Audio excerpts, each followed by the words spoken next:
Okay folks, we are testing black powder. Store-bought black powder versus homemade black powder.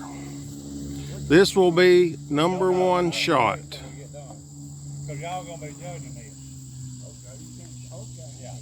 We don't know which one is which. We're going to be told afterwards.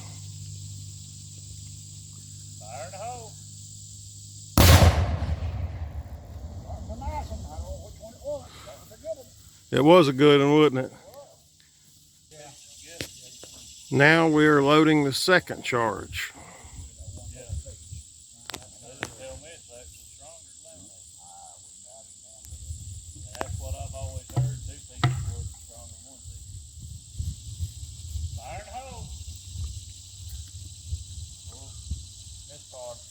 Misfire.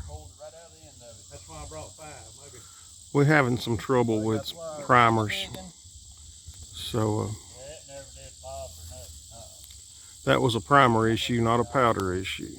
That's just some bad primers already. Okay, now let's try this other powder. Goodness gracious.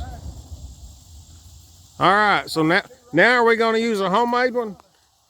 Oh, I got 2 more to shoot. Okay. That was number 2. Now we're going to load the third one. Now we are loading the third shot. The first 2 sounded about the same. You got your glasses on here first. Third shot.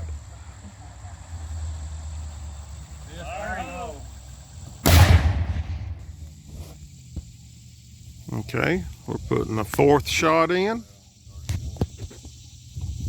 Shot number 4. Shot number 4. All 3 of them in one shot sounded good.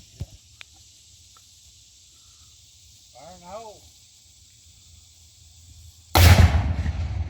Well, that was good. All right, that was number 4 shot. John, you gonna tell us, sir? Your first 2 was homemade, them last 2 was about store-bought. There we go. Now we know. And the first 3 seemed to me about the same. The last one was a little louder. Yep. Well, there you go, guys. Homemade black powder versus store-bought black powder.